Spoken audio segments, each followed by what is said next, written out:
Good morning to all of you. Let's start the class. हम लोगों का आज चलना है कैपिटल बजटिंग। तो देख लेते हैं कैपिटल बजटिंग क्या है। इसके बाद इसके डेफिनेशंस, इसके सिग्निफिकेंस, इसके ऑब्जेक्टिव्स वगैरह देखेंगे और इसके कुछ मेथड्स हैं जो आगे आपके इसमें टॉपिक में दिए हुए हैं। तो मेथड्स पहले हम आज इनका जितना हो पाएगा ओवरव्यू पढ़ लेंगे और इसके बाद फिर इनके जो मेथड्स के न्यूमेरिकल्स हैं वो फिर हम नेक्स्ट लेक्चर में उसको कवर करेंगे, क्योंकि इसके काफ़ी मेथड हैं। तो हमें with in the time frame उसको कंप्लीट करना होगा। तो इट कुड बी पॉसिबल कि एक दिन में हम दो दो या तीन तीन मेथड लेकर के चलेंगे, जिससे कि वो जल्दी कवर हो पाए। तो let's start overview.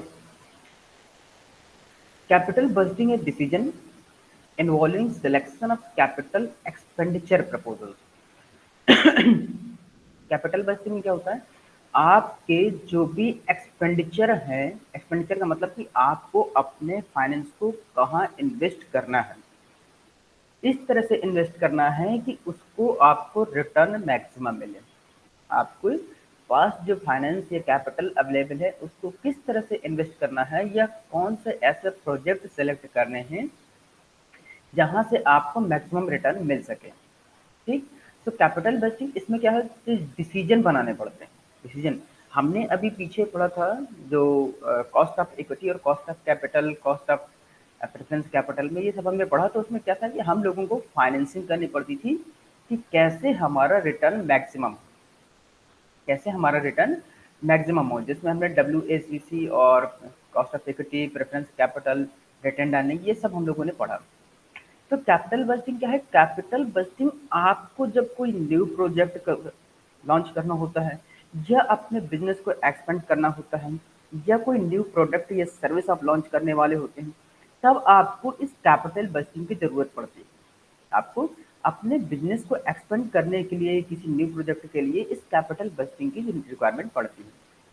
Capital budgeting क्या है, एक तरह से ये एक प्लानिंग है। कैपिटल बजटिंग एक ऐसी प्लानिंग है जिसमें आपको कहाँ कहाँ और कितना इन्वेस्ट करना है ये, और उससे आपको कहाँ कहाँ से कितना रेवेन्यू आएगा ये पता चलता है। जैसे जो गवर्नमेंट के बजट होते हैं, तो आपने उसमें देखा होगा बजट में क्या होता है। बजट क्या होता है, एक फ्यूचर प्लान होता है जिसमें से आपको ये पता होता है, ये आप प्लानिंग करते हैं कि आपको कहाँ कहाँ से रेवेन्यू आना है और कहाँ कहाँ पर आपको एक्सपेंस करना है, कहाँ कहाँ आपका एक्सपेंडिचर लगेंगे। तो सिमिलरली कैपिटल बजटिंग भी आपका इसी डिसीजन से रिलेटेड है। इसमें आपको क्या करना है, अपने बिजनेस के लिए अपने कैपिटल को कहाँ कहाँ एक्सपेंड करना है जिससे कि आपका रेवेन्यू मिले।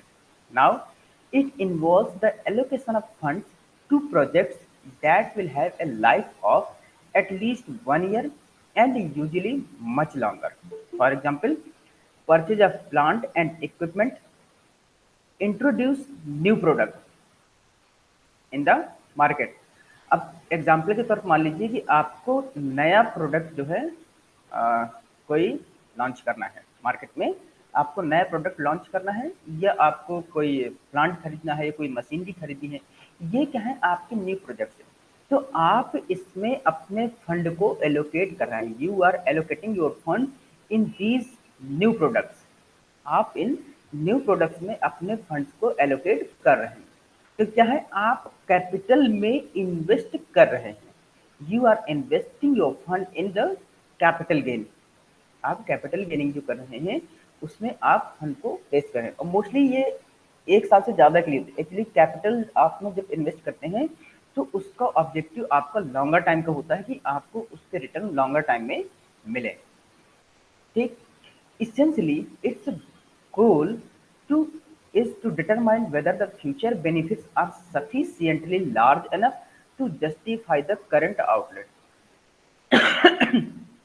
इसमें मेनली हम ये देखते हैं कि जो हम अभी इन्वेस्ट कर रहे हैं, जो हम कैपिटल एम्प्लॉय कर रहे हैं करंट में, क्या फ्यूचर में वो हमको सफिशिएंट बेनिफिट देंगे। अगर हम किसी प्रोजेक्ट में अभी फंड इन्वेस्ट कर रहे हैं या एलोकेशन कर रहे हैं, कोई प्रोजेक्ट स्टार्ट कर रहे हैं, तो क्या फ्यूचर में हमें उसका बेनिफिट मिलेगा? फ्यूचर में उसका बेनिफिट मिलेगा कि नहीं? कि ये हम देखते हैं कि कैपिटल बस्टिंग में जब हम इन्वेस्ट करते हैं, एम्प्लॉय करते हैं, तो हमें ये एक देखना पड़ता है। तो ये एक कैपिटल बस्टिंग का ओवरव्यू। अब बात करते हैं हम डेफिनेशंस की और फिर इसके बाद मीनिंग देखेंगे। तो अगर इसकी डेफिनेशन की बात करें तो capital budgeting refers to the complete process of generating, initiating investment proposals, evaluating, ranking and selecting the best alternatives, monitoring and making follow-up on investment made।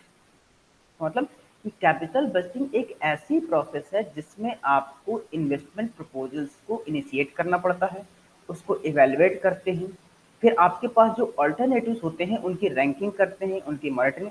Ranking का मतलब कि आपको किस में कितना कहाँ इन्वेस्ट करना है जो आपको मैक्सिमम रिटर्न दे। ठीक, इसके बाद आप उसका प्रॉपर फॉलो अप करते रहते हैं। तो ये आप इसको नॉर्मल डेफिनेशन मान सकते हैं, एक जनरल डेफिनेशन है। इसके बाद कुछ और जो हमारे ऑथर्स हैं, जो फाइनेंशियल मैनेजमेंट के एक्सपर्ट हैं, उनकी हम डेफिनेशन भी देख लेंगे कि वो क्या कहते हैं। इसमें क्या था, provides assessment for the financial feasibility of investment option. ये क्या है, जो फाइनेंशियल फिजिबिलिटी मतलब कि जो वित्तीय संभावनाएं होती हैं उसके आकलन के लिए हमें क्या ऑप्शंस होते हैं। हम इसमें हमारे पास जो फाइनेंशियल फिजिबिलिटी है इन्वेस्टमेंट की, उसमें हम उसको एसेस कर सकते हैं। evaluates how an investment opportunity is worthwhile and how it fits to the company's strategy, goals and objectives। जब हम ये प्रपोजल बनाते हैं, इन्वेस्टमेंट प्रपोजल बनाते हैं कैपिटल इन्वेस्टिंग में, तो हम ये देखते हैं कि हमारे पास जो इन्वेस्टमेंट अपॉर्चुनिटी है वो कंपनी की स्ट्रेटजी के लिए कितना बेनिफिट्स हैं, क्या हमारे ऑर्गेनाइजेशनल ऑब्जेक्टिव और गोल उससे अचीव हो रहे हैं, इसका हम इवेल्युएशन कर सकते हैं कैपिटल बजटिंग के जरिए। Now capital busting techniques are invariably used for all types of investment opportunities, from the purchase of a new piece of machinery to a whole factory।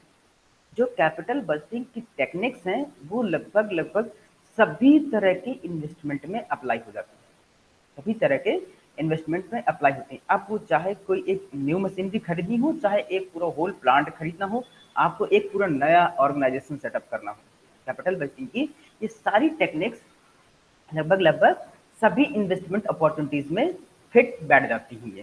ठीक, तो ये एक कुछ ऐसे डेफिनेशन थी जनरल। अब जरा हम इसके कुछ जो ऑथर्स हैं उसके देखते हैं कि उन्होंने क्या क्या इसको कहा है।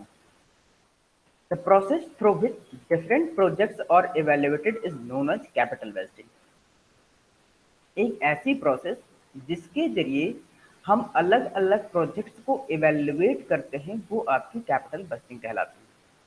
Capital budgeting is defined as the firm's formal process for the acquisition and investment of capital. एक ऐसी प्रोसेस जिसमें आपको कैपिटल में इन्वेस्ट करने या कैपिटल को एक्वायर करने के लिए जो प्रोसेस होती है उसको कैपिटल बस्टिंग कहते हैं। क्या क्या होता है इसमें? It involves firm's decision to invest its current fund for addition. इसमें क्या था, फर्म का ये डिसीजन हो सकता है कि आपके पास जो करंट फंड्स हैं उसको आप कहीं इन्वेस्ट कर सकते हैं। डिस्पोजिशन, आप उसको डिस्पोज कर सकते हैं। Modification and replacement of fixed asset, जो आपके पास फिक्स्ड एसेट्स हैं उनमें आप कहीं भी उनको डिस्पोज करने के लिए, उनको और बढ़ाने के लिए, उनको और मॉडिफाई करने के लिए, उनको रिप्लेस करने के लिए आप अपने कैपिटल जो फंड है उसका इन्वेस्ट कर सकते हैं उसमें। तो अकॉर्डिंग टू चार्ल्स टी हॉर्नग्रीन क्या कहते हैं, अब ये अलग अलग ऑथर्स हैं, जरा उनकी एक डेफिनेशन देख लीजिए, इसके बाद आगे चलते हैं। Capital budgeting is long term planning for making and financing proposed capital outlay. Capital budgeting एक ऐसी लॉन्ग टर्म प्लानिंग है जिसमें हमको जो कैपिटल आउटले होती है उसके फाइनेंसिंग में हेल्प होती है। ठीक, हमें जो प्लानिंग बनानी होती है और उसकी जो फाइनेंसिंग करनी होती है, जो लॉन्ग टर्म के हमारे फाइनेंशियल प्लान होते हैं या हम कोई प्रोजेक्ट लॉन्ग टर्म में लॉन्च करते हैं तो उसमें हमें कैपिटल बजटिंग हेल्प करती है। Now capital budgeting consist in planning development of available capital for the purpose of maximising the long term profitability of the concern. According to Lynch, अब लेंस क्या कहते हैं कि जो कैपिटल बस्टिंग है वो कंसिस्ट करती है planning development of available capital. जो आपके पास कैपिटल अवेलेबल है उसको आप क्या है लॉन्ग टर्म प्रॉफिटेबिलिटी मैक्सिमाइज करने के लिए उसका इस्तेमाल करते हैं। आपके पास जो कैपिटल अवेलेबल है उसको लॉन्ग टर्म प्लानिंग में आप उसको कैपिटल के जो प्रॉफिटेबिलिटी है जो आपके पास है उसमें जो प्रॉफिट को मैक्सिमाइज करने के लिए है लॉन्ग टर्म में आप उसका इस्तेमाल करते हैं। Now the main feature of capital budgeting are, अब इसका मेन फीचर क्या है ऑस्टर यंग क्या बोलते हैं, पोटेंशियली लार्ज एंटीसिपेटेड बेनिफिट। इसमें मोस्टली क्या होता है लार्ज फ्यूचर बेनिफिट हो सकते हैं, ए relatively high degree of risk. हाँ ये एक और चीज़ है, इसमें हाई डिग्री ऑफ रिस्क होता है लॉन्ग टर्म में, क्योंकि एक फ्यूचर होता है, फ्यूचर आपका अनसर्टेन है, फ्यूचर आपका अनसर्टेन है और उसमें जब फंड कैपिटल आप एम्प्लॉय करते हैं अनसर्टेन फ्यूचर में तो हाई डिग्री का रिस्क आपका इन्वॉल्व होगा। Relatively long time period between the initially outlay and anticipated return. इसमें जो आप फ्यूचर में रिटर्न को एक्सपेक्ट करते हैं वो और इस समय जो आप लगा रहे हैं उन दोनों के बीच में एक लंबा पीरियड होता है, एक लॉन्ग टाइम। अभी हमने डेफिनेशन में पढ़ा था कि यूजुअली ये मोर देन 1 ईयर ही होते हैं, लॉन्गर टाइम के लिए होते हैं। तो जब भी आप कैपिटल, क्योंकि जब आप बिजनेस स्टार्ट करते हैं उसमें कैपिटल लगाते हैं तो उसमें आप ये नहीं सोचते हैं कि मैं एक ही साल में करके अपना खत्म कर दूंगा, आप ये सोचते हैं कि 10 15 20 साल जितना हो सकेगा हम उसको बढ़ाने की कोशिश करते हैं। तो कैपिटल बजटिंग क्या है, आप उसमें लॉन्ग टर्म की प्लानिंग करते हैं। ठीक, now let us see some significance of capital budgeting. अब इसके कुछ इंपॉर्टेंस देख लेते हैं कि क्या क्या इसके इंपॉर्टेंस है। The success and failure of business mainly depends on how the available resources are being utilized. किसी भी बिजनेस के सक्सेस या फेल होने के लिए किस बात पर निर्भर करता है, इस बात पर कि आपके पास जो रिसोर्सेज है उसका आपने कैसे इस्तेमाल किया है। आपके पास जो रिसोर्सेज हैं उसका कैसे इस्तेमाल किया है किसी भी बिजनेस के सक्सेस या फेल होने के लिए ये बहुत मायने रखता है। अब जैसे अगर आपके पास 10 लाख रुपए है और आप बिजनेस स्टार्ट करना चाहते हैं तो आपने उस 10 लाख रुपए को कैसे एम्प्लॉय किया है अपने बिजनेस को बढ़ाने के लिए, ये डिपेंड करेगा। पता चला सारा सामान लेकर के बैठ गए बिना प्लानिंग के तो फिर आपको हो सकता है लॉस सफर करना पड़े। अगर बाकायदा प्रॉपर प्लानिंग के साथ करते हैं लॉन्ग टर्म के लिए तो फिर आपको हो सकता है उससे बेनिफिट भी हो सकता है। Next main tool of financial management, जो कैपिटल बजटिंग है आपका क्या है, एक बहुत ही इंपॉर्टेंट टूल है फाइनेंशियल मैनेजमेंट का। अभी जब और आगे आप पढ़ेंगे तो इसमें कैपिटल बजटिंग इसमें खुद एक इन्वेस्टमेंट का डिसीजन है, investment decision, financing decision, investment decision और डिविडेंड डिसीजन, ये 3 मेन डिसीजन होते हैं। उसमें कैपिटल बजटिंग एक बहुत इंपॉर्टेंट टूल है। जो इन्वेस्टमेंट डिसीजन है उसमें कैपिटल बजटिंग एक बहुत ही इंपॉर्टेंट टूल है। ठीक, तो this is the main tool of financial management. Capital budgeting financial management का एक बहुत ही मेन टूल है जिसके जरिए आप अपने जो ऑर्गेनाइजेशन के कैपिटल है उसके लिए क्या करते हैं उसमें एक्सपेंड करते हैं या उससे रिटर्न का एक्सपेक्ट करते हैं। Next, all types of capital budgeting decisions are exposed to risk and uncertainty. जितने भी कैपिटल बजटिंग के डिसीजंस होते हैं, जितने भी कैपिटल बजटिंग के डिसीजंस होते हैं तो इनमें सभी में क्या होता है रिस्क और अनसर्टेनिटी होती है। अभी हमने क्या बताया था कि चूंकि कैपिटल बजटिंग आपकी फ्यूचर प्लानिंग है, आपकी कैपिटल बजटिंग फ्यूचर प्लानिंग है तो फ्यूचर अनसर्टेन होता है, फ्यूचर आपका अनसर्टेन। मान लीजिए आप कोई एक नया प्रोडक्ट लॉन्च कर रहे हैं या कोई एक नया प्लांट सेटअप कर रहे हैं या आप अपने बिजनेस को एक्सपेंड करने के लिए कोई नया प्लान बना रहे हैं तो आगे आने वाले समय में वो प्लान कितना सक्सेस होगा कितना नहीं आप 100% श्योर नहीं हो सकते। आपके पास जो अवेलेबल इंफॉर्मेशन है केवल उसी के अकॉर्डिंग आप बता सकते हैं कि आप कितना सक्सेस हो पाएंगे या नहीं हो पाएंगे, उसमें कितने रिस्क, क्योंकि जो बिजनेस एनवायरनमेंट होते हैं वो चेंज होते रहते हैं और फिर आप उनको कैसे मैनेज करते हैं इस पर भी डिपेंड करता है।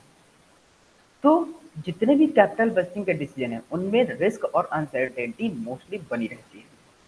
Next, they are irreversible in nature. जब आप कैपिटल में एम्प्लॉय कर देते हैं तो फिर उसको आप रिटर्न नहीं कर सकते, आप उसको रिवर्स नहीं कर सकते। एग्जाम्पल के तौर पर मान लीजिए अगर आपने कोई एक नया प्लांट सेटअप करने के लिए डाला या न्यू मशीनरी डालने के लिए परचेज करने के लिए सोचा है, तो आप जब वो न्यू मशीनरी परचेज कर लेते हैं तो फिर आप उस डिसीजन को रिवर्स नहीं कर सकते, उस डिसीजन को रिवर्स नहीं कर सकते हैं, क्योंकि जैसे ही जब आप खरीदेंगे तो फिर आपको उसको जिस पर्पज के लिए आपने उसको परचेज किया है फिर उसमें इस्तेमाल करना चाहेंगे, आप उसमें इस्तेमाल करना चाहेंगे। अब एग्जाम्पल के तौर पर देखिए कि जब आप बिजनेस करना चाहते हैं, जब आप बिजनेस कर रहे होते हैं और आपका बिजनेस थोड़ा बढ़ने लगता है तो आपको लगता है कि अब आपके पास एक ट्रक होना चाहिए जिससे आपके जो प्रोडक्ट हैं वो क्या है, आपको आसानी से आपके जो गुड्स और प्रोडक्ट हैं उनको ट्रांसफर किया जा सके एक प्लेस से दूसरे प्लेस तक या फैक्ट्री से मार्केट तक, वहां पर आप प्लेस कर सकें। आपके पास जो फ्रेट है, ट्रांसपोर्टेशन कॉस्ट है, उसको रिड्यूस करने के लिए, उसको रिड्यूस करने के लिए। तो जब अगर आपने उसमें कैपिटल एम्प्लॉय कर दिया, आपने उसमें कैपिटल, आपने क्या देखा कि जब आप ट्रक खरीदेंगे तो वो आपको लॉन्ग टर्म में कितना बेनिफिट देगा, क्यों, क्योंकि अभी तो आपको उसमें एक काफी पैसा लगाना है, एक मुफ्त पैसा लगाना है ना उसमें, you have to employ more fund in the current time, आपको करेंट टाइम में काफी पैसा लगाना पड़ेगा। तो फिर जब आप उसको देखते हैं कि फ्यूचर टर्म में हमें उसका कितना बेनिफिट हो सकता है, ठीक है ना, तो फिर आप उसको रिटर्न नहीं, जब आपने अगर ट्रक परचेज कर लिया है अपने ट्रांसपोर्टेशन कॉस्ट को मिनिमाइज करने के लिए, तो फिर आप उसको क्या करते हैं कि बस अपने उस डिसीजन को नहीं कर सकते। ठीक, ये मान के चलिए कि अगर आपने कोई एक प्लांट सेटअप कर लिया है फिर आप उसको तोड़ नहीं सकते हैं। तो जितने भी ये कैपिटल बस्टिंग के डिसीजंस होते हैं वो इरिवर्सिबल होते हैं नेचर में। Next, capital rationing gives a sufficient scope for the financial manager to evaluate different proposals and only viable projects must be taken up for investment। जो कैपिटल रेशनिंग है, capital rationing का मतलब कि एक capital का जो आप रेशियो होते हैं कि किसमें कहाँ कितना इन्वेस्ट करना है, जो फाइनेंशियल मैनेजर होता है उसको काफ़ी हेल्प करते हैं, उसको काफ़ी हेल्प करते हैं, किस लिए, उसको प्रोजेक्ट को सिलेक्ट करने में। मान लीजिए उसके पास कई अल्टरनेटिव्स हैं, उसके पास कई अल्टरनेटिव्स हैं, तो उसको ये क्या होता है, इवेल्युएशन करना पड़ता है कि कौन सा प्रोजेक्ट मेरा कितना रिटर्न दे रहा है, उसको कौन सा प्रोजेक्ट मेरा कितना रिटर्न दे रहा है, किसमें कितना इन्वेस्टमेंट लगा हुआ है, किसमें कितना इन्वेस्ट करना है और उसमें किसमें कितना हमें रिटर्न मिलेगा। तो जब उसके पास इस तरह के वो अल्टरनेटिव्स होते हैं तो वो क्या करता है, जिसमें ज़्यादा रिटर्न होता है, जो ज़्यादा इंपॉर्टेंट प्रोजेक्ट होता है, वो चाहे तो उसको पहले ले सकता है, वो चाहे तो उसको सेलेक्ट कर सकता है और उसमें इन्वेस्ट कर सकता है। क्या होता है ना कि उसमें रैंकिंग करनी पड़ती है कि हमारे पास अगर कुछ अल्टरनेटिव्स हैं, हमारे पास कुछ प्रोडक्ट्स हैं, प्रोजेक्ट्स हैं, तो हम उसमें से कौन सा पहले करें। तो पहले नंबर पर हमारा फर्स्ट प्रायोरिटी में कौन सा प्रोजेक्ट है, दूसरे प्रायोरिटी पर कौन सा प्रोजेक्ट है, तीसरी प्रायोरिटी पर कौन सा प्रोजेक्ट है। इस तरह से हम उनकी रैंकिंग करके जो फाइनेंस मैनेजर है हेल्प उसको हो सकती है कि उसको कौन सा प्रोजेक्ट ज़्यादा इंपॉर्टेंट है वो उसमें इन्वेस्ट कर सकता है। या कभी-कभी ऐसा होता है कि अगर कई प्रोजेक्ट हम एक साथ रन नहीं कर पा रहे हैं, तो कुछ दिन के लिए हम उसको होल्ड कर सकते हैं। तो अभी प्रायोरिटी में कौन-सा है जिसको हम अभी लॉन्च कर सकते हैं और किसको हम अभी होल्ड कर सकते हैं। इस तरह के फाइनेंशियल मैनेजर को हेल्प मिल जाती है। Now capital budgeting offers effective control on cost of capital expenditure projects. Capital budgeting से आपको ये भी हेल्प मिल सकती है कि आप अपनी कॉस्ट को कैसे कंट्रोल करेंगे, आप अपनी कॉस्ट को कैसे कंट्रोल करेंगे। क्योंकि जब आप बजटिंग करते हैं मतलब कि जब आप प्लानिंग करते हैं तो आपको पता है कि आपको कहाँ कितना फंड इन्वेस्ट करना है, आपको कहाँ पर किस कैपिटल में कितना इन्वेस्ट करना है। तो आप क्या करते हैं, आप जो है उसमें कॉस्ट कटिंग करते हैं। आप चाहें, क्योंकि भाई अगर कॉस्ट ज़्यादा लगेगी तो आपके रिटर्न की वैल्यू जो है उतनी ही कम हो जाएगी। तो हम क्या करते हैं, अपनी कॉस्ट को कंट्रोल कर सकते हैं। कॉस्ट कंट्रोल मतलब कि जो हमारे उसमें इन्वेस्टमेंट लगते हैं हम उसमें मिनिमम इन्वेस्टमेंट करके मैक्सिमम आउटपुट निकाल सकते हैं। इस तरह की भी हम प्लानिंग करते हैं।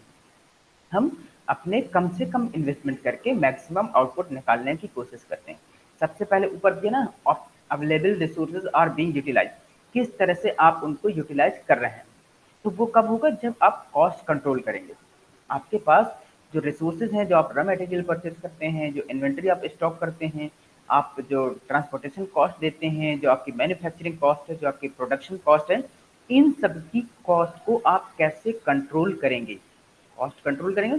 अब मान लीजिए कि अगर प्रोडक्शन कर रहे हैं आप, और अगर आप कॉस्टली रॉ मटेरियल खरीद रहे हैं, आप कॉस्टली रॉ मटेरियल खरीद रहे हैं, तो आपके प्रोडक्ट की प्राइस भी हाई होगी। आपके प्रोडक्ट की प्राइस होगी, क्यों? क्योंकि अपनी कॉस्ट तो आपको निकालनी ही निकालनी है। जब प्रोडक्ट की प्राइस हाई होगी तो फिर अपने आप कंपटीटर को कम्पीट कैसे कर पाएंगे।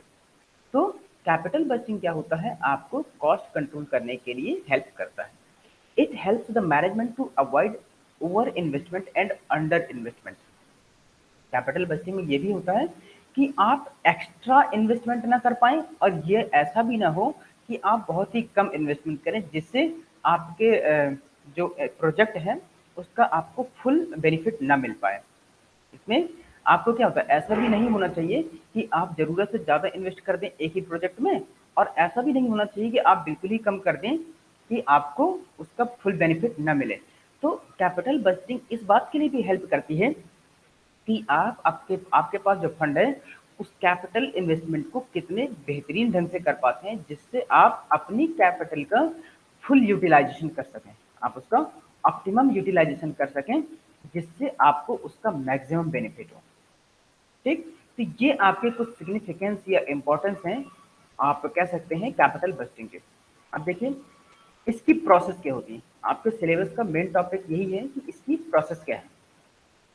तो इसके कुछ देखिए, हर किताब में अलग अलग आपके इसके प्रोसेस दिए हुए हैं। हर बुक में अलग अलग प्रोसेस है, आप कोई भी प्रोसेस फॉलो कर सकते हैं। सबका लगभग लगभग जो ऑब्जेक्टिव या गोल होता है वो एक ही होता है।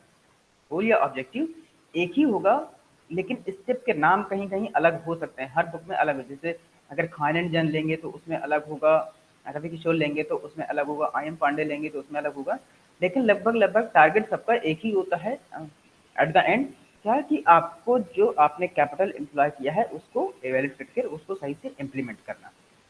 कैपिटल बजटिंग की प्रोसेस को सही से इम्प्लीमेंट करना, जिससे आपका रिटर्न मैक्सिमम। तो देखिए सबसे पहले आते हैं, जो सबसे पहला स्टेप है इस कैपिटल बजटिंग का, दैट इज प्रोजेक्ट जनरेशन। अब यहाँ पर प्रोजेक्ट जनरेशन का मतलब है कि आपके पास ऐसे प्रोजेक्ट होने चाहिए जिसमें आपको इन्वेस्टमेंट करना है, आपके इन्वेस्टमेंट करना है। So generating the proposals for investment in the first step. आपके प्रपोजल बनाने। अब प्रपोजल का मतलब ये है कि आपको केवल ये नहीं कि केवल एक ही प्रोजेक्ट लेकर के पहुंच जाएंगे, आपके पास कई प्रोजेक्ट होने चाहिए। कई प्रोजेक्ट होने चाहिए, तभी तो आप उसको इवेल्युएट कर पाएंगे कि कौन सा प्रोजेक्ट सही है और कौन सा नहीं। अगर आप केवल एक ही प्रोजेक्ट में ले जाएंगे तो वो जरूरी नहीं कि वही सक्सेस हो जाए। तो आपके पास कई प्रोजेक्ट होने चाहिए या कई प्रपोजल होने चाहिए जिसमें आपको इन्वेस्टमेंट करना है। द इन्वेस्टमेंट प्रपोजल में fall into one of the following categories. ये जो इन्वेस्टमेंट प्रपोजल है किसमें किसमें हो सकता है। देखिए, proposals to add new product to the product line. अब मान लीजिए कि आपके पास एक प्रपोजल है कि आपके न्यू प्रोडक्ट लाइन में से एक और नया प्रोडक्ट जोड़ना चाहते हैं। मान लीजिए अभी आपके पास क्या है, अ, जो सोप हैं, अगर आप क्लॉथिंग सोप बना रहे हैं, कपड़े वाला साबुन, तो मान लीजिए आपके पास पाउडर है और आपके पास वो डिटर्जेंट केक है, इस तरह से बना रहे हैं। तो आप क्या एक और जोड़ सकते हैं, कौन सा, बर्तन वाला। मान लीजिए डिशवॉश बार जोड़ दिया आपने, बर्तन साफ करने वाला। ठीक। या फिर आपने उसी की और एक नई वैरायटी और जोड़ देते हैं जिसमें हाथ आपको बहुत सेफ रहते हो। तो इस तरह से क्या करते हैं, एक नया प्रोडक्ट आप अपनी प्रोडक्ट लाइन में जोड़ लेते हैं। एक नया प्रोडक्ट आप अपनी नई प्रोडक्ट लाइन में जोड़ लेते हैं। नहाने वाला साबुन एक जोड़ सकते हैं, बाथिंग सोप ऐड कर सकते हैं, या फिर हैंड वॉश आप एक ऐड कर सकते हैं। आपके पास मान लीजिए 5-6 प्रोडक्ट हैं जो आप मैन्युफैक्चर कर रहे हैं, उसमें से अब आपको एक नया स्टार्ट करना है नया प्रोडक्ट आपको अपनी प्रोडक्ट लाइन में ऐड करना है। तो आपके पास जितनी भी प्रोडक्ट लाइन है उसमें से आप एक न्यू प्रोडक्ट को जोड़ सकते हैं। इसके लिए भी आपको क्या करना पड़ेगा, कैपिटल बजटिंग की जरूरत पड़ेगी। क्यों? क्योंकि जब आप न्यू प्रोडक्ट आप लॉन्च करेंगे तो उसके लिए आपको अलग से एक सेटअप करना पड़ेगा, या अगर जो भी अवेलेबल मशीनरी है उसी से अगर काम चला रहे हैं तो उसमें आपको कुछ इन्वेस्ट करना पड़ेगा, नया कुछ इन्वेस्ट करना पड़ेगा, कुछ ज़्यादा इन्वेस्ट करना पड़ेगा। तो आप उसके लिए प्रपोजल बना सकते हैं कि उसका आप कैसे इन्वेस्ट करेंगे और कैसे उसका रिटर्न आपको मिलेगा। एक तो आप इस तरह से आप प्रोजेक्ट बना सकते हैं। दूसरा, proposals to expand production capacity in existing lines. अब मान लीजिए कि आपका जो सोप मैन्युफैक्चरिंग कर रहे हैं, जो इस समय प्रोडक्शन कर रहे हैं, आप उसकी कैपेसिटी को बढ़ा सकते हैं। आप उसकी कैपेसिटी को बढ़ा सकते हैं। मान लीजिए अभी आप सोप बना रहे थे, तो अभी आपकी जो पर डे यूनिट निकल रही हैं वो निकल रही है 2 लाख यूनिट। पर डे आपकी 2 लाख यूनिट निकल रही हैं। तो आप क्या है उसकी कैपेसिटी को और बढ़ा करके 4 लाख यूनिट कर सकते हैं। उसके लिए क्या होगा, आपको एम्प्लॉय अधिक रखने पड़ेंगे, आपको मशीनरी अलग एक्स्ट्रा डालनी पड़ेगी, आपको रॉ मटेरियल और मंगाना पड़ेगा, आपको उसके लिए रिसोर्सेज और लाने पड़ेंगे। तो ये क्या है, आपकी जो आपकी प्रोडक्शन कैपेसिटी है आप उसको इंक्रीज कर रहे हैं। तो आप जितनी भी चीज़ें हमने ये बताई हैं, आपके पास ये क्या है, इसमें कैपिटल में आप इन्वेस्ट कर सकते हैं। आप इसमें कैपिटल में इन्वेस्ट करते हैं। आप न्यू पर्सन को हायर करेंगे तो आप पे उसमें कैपिटल लगेगी, उसमें आपको पैसा लगेगा। न्यू मशीनरी लाएंगे तो उसमें आपको लगेगा। अगर उसका सेटअप करेंगे तो आपको उसमें पैसा लगेगा। ये क्या है, ये सब कैपिटल एम्प्लॉयमेंट है। तो आप इस तरह के भी प्रपोजल बना सकते हैं कि आपकी जो एग्जिस्टिंग प्रोडक्शन है उसको आप और डेवलप करना चाहते हैं या और उसको बढ़ाना चाहते हैं। ठीक। इसके अलावा proposals to reduce the cost of the output of the existing product without altering the scale of operation. आप ये भी कर सकते हैं कि आपकी कॉस्ट, जो प्रोडक्शन में कॉस्ट लग रही है उसका क्या है, आप उसको रिड्यूस कम करने का भी प्रपोजल बना सकते हैं। अब पता चला कि आप जो प्रोडक्शन कर रहे हैं उसमें क्या है, आपका वेस्टेज ज़्यादा जाता है, आपका वेस्टेज ज़्यादा निकल रहा है, जिससे आपका जो इन्वेंट्री है उसका ज़्यादा लॉस हो रहा है, आपका माल ज़्यादा खराब निकल रहा है। तो आप उसको किस तरह से कंट्रोल कर सकते हैं, आप उसको किस तरह से कंट्रोल कर सकते हैं कि जिससे आपकी कॉस्ट कम लगे और आपके पास जो रिसोर्सेज हैं उसका सही इस्तेमाल हो सके।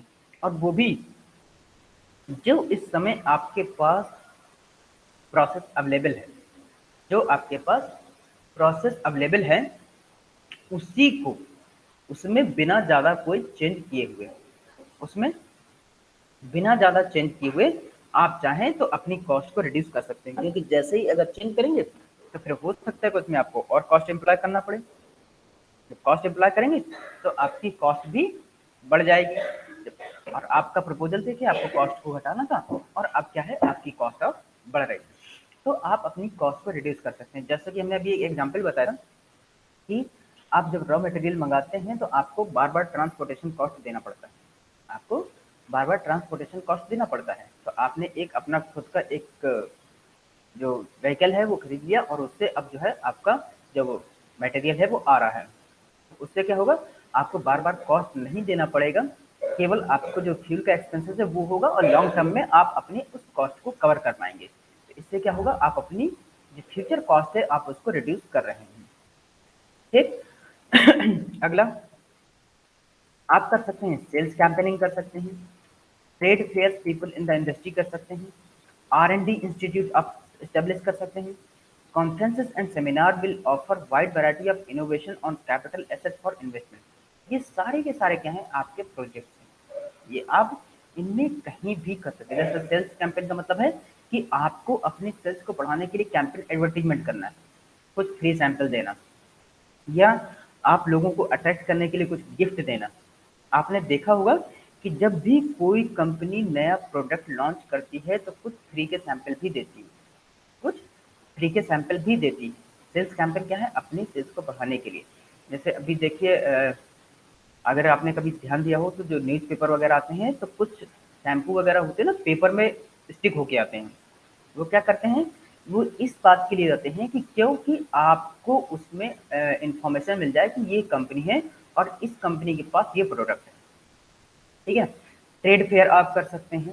ट्रेड फेयर का मतलब कि जैसे मैंने अभी बताया था कि दिल्ली में इंटरनेशनल ट्रेड फेयर लगता है, तो आप वहाँ पर अपने प्रोडक्ट को आप ले जा सकते हैं और वहाँ पर शो कर सकते हैं। R&D, research and development, research and development कर सकते हैं आप अपनी कॉस्ट को कम करने के लिए, आप अपने प्रोडक्शन को बढ़ाने के लिए, न्यू प्रोडक्ट को लॉन्च करने के लिए इसमें रिसर्च कर सकते हैं।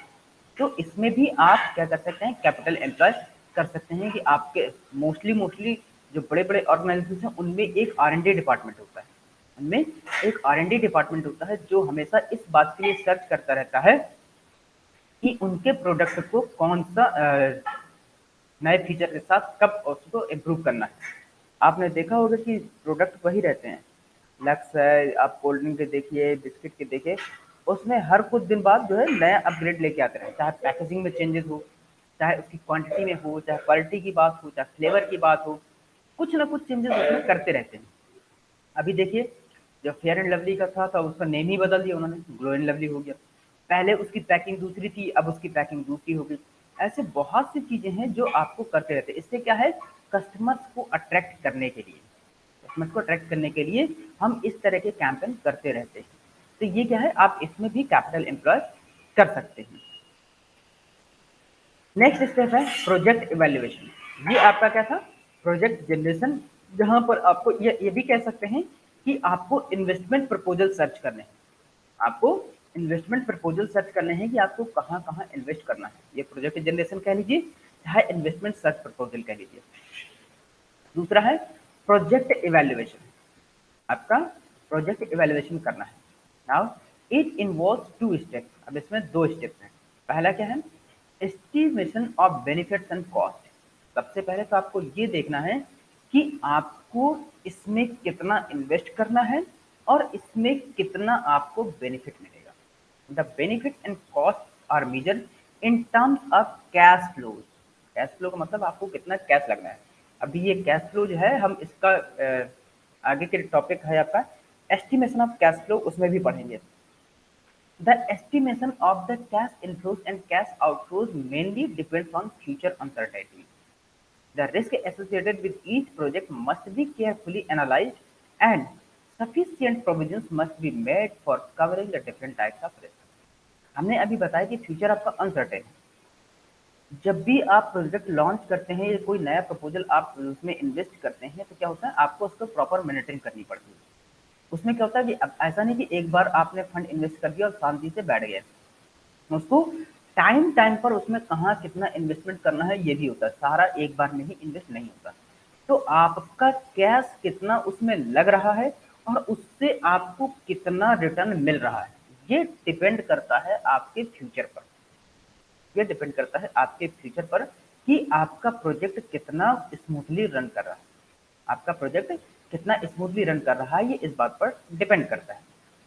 नाउ इसमें जो रिस्क एसोसिएटेड होते हैं, इसमें जो रिस्क एसोसिएटेड होते हैं मतलब कि अनसर्टेनिटी की वजह से जो रिस्क होता है, इसको आपको प्रॉपर मॉनिटरिंग करनी पड़ती है और इसको आपको एनालाइज करना पड़ता है। इसको आप बहुत ध्यानपूर्वक आप एनालाइज करते हैं, जिसकी वजह से आपको जिस डिफरेंट टाइप के इसमें रिस्क हो सकते हैं आप उनको कवर कर सकें, आप उनको कवर कर सकें या आप उस रिस्क को रिड्यूस कर सकें और उससे अपने प्रोजेक्ट जो है उसको सेफ रख सकें। ये तो हो गया पहला। दूसरा क्या है, selection of an appropriate criteria to जज the desirability of the project. आपके पास जब प्रोजेक्ट जो भी प्रपोजल है उसको सेलेक्ट करने के लिए क्या क्या क्राइटेरिया आपने सेट किए, ने क्या क्या क्राइटेरिया सेट कर रखे हैं जिससे आपके जो प्रपोजल है उसका मैक्सिमम बेनिफिट आपको मिल सके। So it must be consistent with the firm's objective of maximizing its market value. The technique of time value of money may come as a handy tool in evaluation such proposals. अब यहाँ पर क्या है कि जब आप proposal बना रहे हैं, आपने बताया कि आपके इस प्रपोजल की वजह से आपको इतना बेनिफिट मिल सकता है, लेकिन याद रखिए कि जिस समय आप जितना इन्वेस्ट करते हैं फ्यूचर में उसकी क्या वैल्यू होगी और प्रेजेंट में उसकी क्या वैल्यू होगी। फ्यूचर में उसकी क्या वैल्यू है, मान लीजिए कि आपने एक लॉन्ग टर्म का प्रपोजल बनाया और उसमें आपने अभी 10 लाख रुपए लगा दिए, you have employed 10 lakh rupees in current project, और आपने कहा कि अगले 5 साल में इसको हमें 15 लाख मिलेगा, अगले 5 साल में हमें इससे 15 लाख मिलेगा। अब ये भी तो देखिए कि 5 साल बाद वो आपके 15 लाख की वैल्यू करंट में क्या होगी और फ्यूचर में क्या होगी। आपके 15 लाख की वैल्यू उस समय क्या होगी, उस समय क्या हो सकती है, तो ये भी आपको ध्यान देना पड़ेगा। तो इसकी वजह से यहाँ पर है टाइम वैल्यू ऑफ मनी, एक टेक्निक होती है, ये हम लोग पीछे पढ़ चुके हैं, हम लोग पीछे पढ़ चुके हैं टाइम वैल्यू ऑफ मनी। तो ये आपको ध्यान रखना पड़ता है जब भी आप देखिएगा। मैंने जब टाइम वैल्यू ऑफ मनी बताया था तो उसमें बताया था कि जब अगर आप किसी को पैसा देते हैं, मान लीजिए आपने किसी को 1,000 रुपये दिए और वो कहेगा कि मैं आपको कल तक वापस कर दूंगा और मैं इसका 1100 रुपये दे दूंगा, एक ये है, ठीक, कल तक 1100, और एक ये भी कहेगा कि यार मुझे अभी पैसे दे दो और मैं आपको 5 साल बाद दूंगा, 5 साल बाद दूंगा, ठीक। तो आप फिर किसको पैसा देते हैं, जो बढ़ा करके देगा या जो उतना ही देगा, या फिर जो आपको बढ़ा करके नहीं देगा, उसमें रिस्क भी इन्वॉल्व है। टाइम फैक्टर इसमें बहुत मेन रहता है कि जब आपको रिक्वायरमेंट है तब मिलेगा कि नहीं मिलेगा, ऐसा बहुत सी चीजें देखते हैं। मान लीजिए आपने 1,000 रुपये जो दिए थे, 5 साल बाद जब वो देगा तो क्या वो 1,000 ही होगा, क्या वो 1,000 ही होगा, उसकी वैल्यू तो 5 साल बाद पता नहीं। जब आपने अभी आप इस तरह से देखिए कि आज से 20 साल पहले, 25 साल पहले आप देखें तो हमारे यहाँ जो सिक्के चलते थे, 5 पैसे, 10 पैसे, 20 पैसे के सिक्के चलते थे, लेकिन अब वो खत्म हो गए। तो इसका मतलब कि उनकी वैल्यूएशन खत्म हो गई। अब आज से 15-20 साल पहले 100 रुपए की कीमत देखी और अब 100 रुपए की कीमत देखी। तो ये क्या है, टाइम वैल्यू ऑफ मनी। तो जब आप प्रोजेक्ट में इन्वेस्ट करते हैं तो आपको इस चीज का भी ध्यान रखना पड़ता है कि आपने जो इन्वेस्ट किया है उसको प्रॉपर मेंटेन के जरिए उस समय उसकी मार्केट में वैल्यू क्या होगी और उससे हमें कितना रिटर्न मिलेगा। नेक्स्ट है प्रोजेक्ट सिलेक्शन। प्रोजेक्ट सिलेक्शन में अब जब आपने प्रोजेक्ट इवेल्युएट कर लिया, no standard administrative procedure can be laid down for approving the investment proposal. The screening and selection procedure are different from firm to firm. अब क्या है कि आपके पास जितने भी ऑप्शंस हैं, जो भी ऑप्शन है, आप क्या करेंगे, उनमें से किसी एक को जो आपका बेहतर होगा वो सिलेक्ट कर सकते हैं, आप उसको सेलेक्ट कर सकते हैं। आपके पास जो कुछ अल्टरनेटिव थे आप उसको सेलेक्ट कर सकते हैं।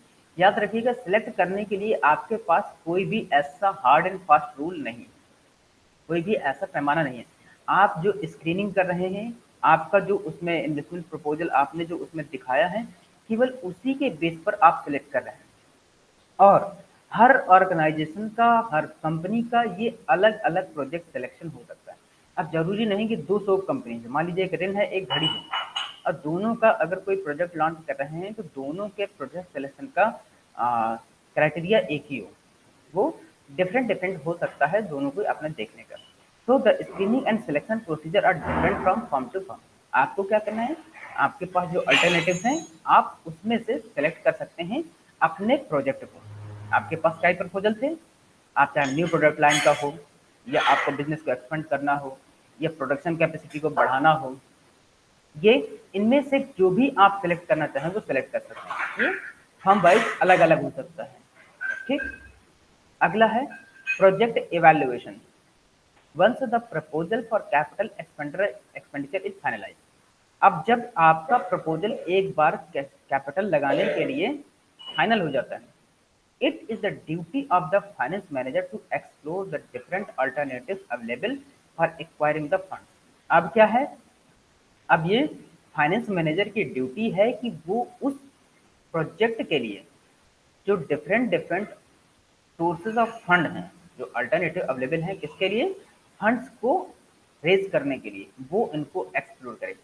पहले तो आपको अपना प्रोजेक्ट सेलेक्ट करना है, अब देखना है क्या कि अब आपके जो सोर्सेस ऑफ फंड हैं वो कहाँ हैं, आपके सोर्सेस ऑफ फंड कहाँ कहाँ से आप उसके लिए फंड कलेक्ट करेंगे।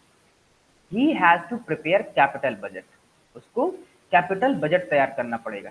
अब कैपिटल बजट में क्या, sufficient care must be taken to reduce the average cost of fund. उसको इस बात का बहुत ध्यान रखना पड़ेगा कि उसकी जो एवरेज कॉस्ट है वो उसको कम से कम रख सके। He has to prepare periodical reports and must seek prior permission from the top management. उसके पास क्या है, डिफरेंट डिफरेंट टाइम में हमेशा उसको रिपोर्ट करना पड़ेगा। और उसकी रिपोर्ट तैयार करनी पड़ेगी। पता चला कि अभी मान लीजिए 1 अप्रैल को हमने अपना प्रोजेक्ट लॉन्च किया, तो 15 दिन बाद हम उसका पीरियोडिकल रिपोर्ट तैयार करें, फिर अगले 15 दिन बाद एक पीरियोडिकल रिपोर्ट तैयार करें, फिर अगले 15 दिन, 1 महीने बाद, इस तरह से। और प्रॉपर टॉप मैनेजमेंट है उसको रिपोर्ट करते रहना पड़ेगा, जिससे ये पता लगे कि उसका प्रोजेक्ट सही चल रहा है और उससे उसका बेनिफिट हो रहा है। Systematic procedure should be developed to review the performance of projects during their lifetime and after completion. ये एक क्या है, systematic procedure should be develop. एक सिस्टमैटिक प्रोसीजर डेवलप किया जाना चाहिए और उसकी मॉनिटरिंग करना चाहिए। उस जो उसका परफॉर्मेंस है, जब तक कि उसका पूरे लाइफ टाइम, जब तक वो प्रोजेक्ट चल रहा है, तब तक उसकी मॉनिटरिंग हमें करते रहना पड़ेगी, जब तक कि वो पूरा कंप्लीट नहीं हो जाता। जब तक कि वो पूरा कंप्लीट नहीं हो जाता, तब तक हमें उसकी प्रॉपर मॉनिटरिंग करनी पड़ेगी, उसकी परफॉर्मेंस को भी देखना पड़ेगा, और उसमें अगर कोई रिस्क है, कोई ऐसा फैक्टर है जो कोई इम्पैक्ट कर सकता है, इन्फ्लुएंस करता है, तो हमें वो भी उसको प्रॉपर मैनेज करना पड़ेगा। तो ये है आपका project evaluation. Now the next is the follow up comparison of actual performance with original estimates not only ensure better forecasting but also helps in sharpening the techniques for improving future forecast. क्या है, आपको जब ये सब पूरा कर लेते हैं, तो अब आपको उसको फॉलो अप करना है। फॉलो अप करने से क्या होगा, आपको परफॉर्मेंस की बेटर होती रहेगी, और आपको जो फ्यूचर, जो आपके पास फ्यूचर में जो आप टेक्निक इस्तेमाल करेंगे या अभी जो कर रहे हैं, उसका आपको क्या है, फ्यूचर फोरकास्टिंग में आपको हेल्प मिलेगी, या आपको एक आइडिया लग जाएगा कि आपका प्रोजेक्ट कितना सक्सेस होगा और कितना नहीं। आपको इसमें हेल्प मिल जाएगी। और साथ ही जब आपने प्लान किया था, जब आपने कैपिटल बजटिंग का प्लान किया था, तो उसमें आपने बताया होगा कि लगभग मुझको इतना एवरेज रिटर्न मिल जाएगा, एवरेज रिटर्न मुझको इतना मिल जाएगा। तो क्या है, आपकी जो एक्चुअल परफॉर्मेंस है वो, और जो आपकी एस्टिमेटेड थी, जो आपकी एस्टिमेटेड थी, जो आपने कैपिटल बजटिंग करते वक्त बनाई थी, दोनों को आप कंपेयर कर सकते हैं, जिससे आपको फ्यूचर में पता लगेगा कि हमें इस प्रोजेक्ट के कितने सक्सेस होने के चांसेस हैं और हम कितना इसमें बेनिफिट ले सकते हैं। ठीक, तो ये है हमारे पास कैपिटल बजटिंग की प्रोसेस। अब देखिए क्या क्या फैक्टर्स इसको इन्फ्लुएंस कर सकते हैं, वो देख लीजिए थोड़ा सा शॉर्ट में। आपके पास जो फंड कितना अवेलेबल है, कितना फंड है, वो इसको इन्फ्लुएंस कर सकता है। पता चला कम फंड है, तो फिर आपको उसको प्रोजेक्ट को सक्सेसफुली रन कर पाएंगे कि नहीं कर पाएंगे। Structure of capital, structure of capital का मतलब है जो आपने कैपिटल एम्प्लॉयड की है उसका स्ट्रक्चर क्या है, मतलब आपने डेप्ट कितना लिया, आपने इक्विटी कितनी इशू की, आपने प्रेफरेंस कैपिटल कितना इशू किया, आपने डिवेंचर्स कितने इशू किए, आपके कैपिटल का स्ट्रक्चर क्या है, ये उस पर डिपेंड करेगा। टैक्सेशन पॉलिसी, जो टैक्स पॉलिसी है वो क्या है, आपको कितना टैक्स पे करना पड़ रहा है। पता चला कि आप जो मैन्युफैक्चर कर रहे हैं उसमें किसी में टैक्स ज़्यादा है, तो फिर आपको जो रिटर्न है वो कितना मिलेगा, ये चीज़ें भी आपकी कैपिटल बजटिंग को इन्फ्लुएंस कर सकती है। गवर्नमेंट पॉलिसी, गवर्नमेंट ने कोई ऐसी पॉलिसी तो लॉन्च नहीं कर दी बीच में या पहले या कभी बाद में, जिसकी वजह से आपके प्रोजेक्ट को कैपिटल बजटिंग को इन्फ्लुएंस कर सकता है। Lending policies of financial institution, अब यहाँ पर जैसे ये हमने स्ट्रक्चर ऑफ कैपिटल बताया था, अगर आपने कहीं से डेप्ट ले रखा है, किसी फाइनेंशियल इंस्टीट्यूशन से डेप्ट लेकर रखा है, तो उनकी पॉलिसीज क्या है। कहीं ऐसा तो नहीं कि वो जो इंटरेस्ट दे रहे हैं उस पर आपको कितना देना पड़ रहा है, वो आपके रिटर्न को मैच कर रहा है या नहीं कर रहा है, उसकी पॉलिसीज आपको प्रॉपर पता नहीं चाहिए। जैसे हमने जब लैंड वो कैपिटल बोरो करते हैं, मतलब कि बैंक से फंड रेज करते हैं, तो जैसे ही जब हम फंड रेज करते हैं, तो अगर आरबीआई सीआरआर या बैंक रेट वगैरह बढ़ा देती है, तो आपके इंटरेस्ट रेट भी उसी हिसाब से चेंज हो जाते हैं, आपके इंटरेस्ट रेट भी चेंज हो जाते हैं। ठीक है ना। Immediate need of the project, आपको प्रोजेक्ट की ज़रूरत कब है, जब आप जो रिसर्च और इन्वेस्टमेंट प्रपोजल जो दे रहे हैं, क्या आपको तुरंत उसको अप्लाई करना है या कुछ समय बाद अप्लाई करना है, या इससे क्या है कि आपको उसके रिसर्च प्रपोजल जो इन्वेस्टमेंट प्रपोजल है उसको आपके रिक्वायरमेंट के हिसाब से वो भी आपकी कैपिटल बजटिंग को इन्फ्लुएंस कर सकता है कि आपकी जो कैपिटल उसमें इम्प्लॉयमेंट कर रहे हैं उसकी कितनी ज़रूरत है। अर्निंग्स, आपकी अर्निंग्स क्या है, आप कहाँ से कितना इनकम ले पा रहे हैं, कम है या ज़्यादा है, एक ये भी इन्फ्लुएंस करता है। कैपिटल रिटर्न, आपने जो उसमें कैपिटल एम्प्लॉयड किया है, आपको उससे कितना रिटर्न मिल रहा है, ये भी आपकी कैपिटल बजटिंग को इन्फ्लुएंस करता है।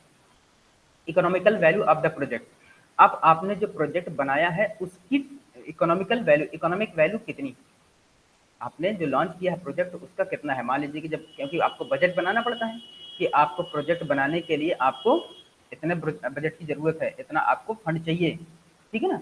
तो उसकी इकोनॉमिकल वैल्यू क्या है, ये भी आपकी कैपिटल बजटिंग को इन्फ्लुएंस करते हैं। वर्किंग कैपिटल, वर्किंग कैपिटल का मतलब होता है आपके ऐसे फिक्स्ड एसेट जो डे बाय डे आपको करंट एसेट्स होते हैं। वर्किंग कैपिटल का मतलब कि आपके फिक्स्ड करंट एसेट्स जो आपको रिक्वायर्ड होते हैं उस समय।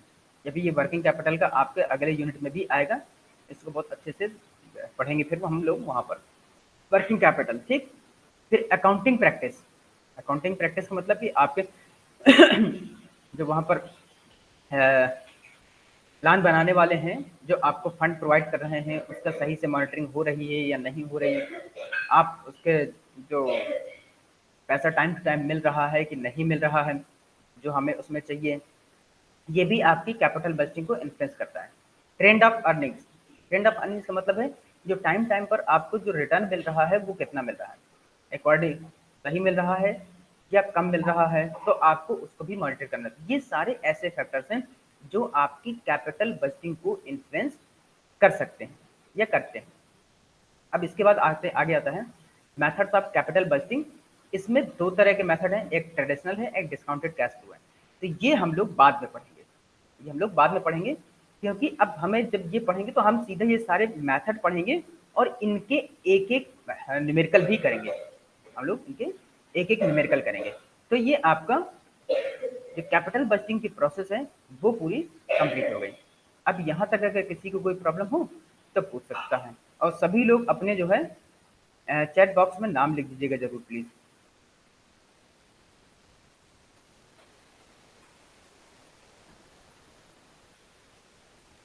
Letter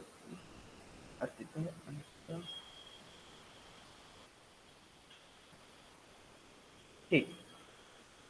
If someone has any queries, you can ask now. Otherwise, class is over.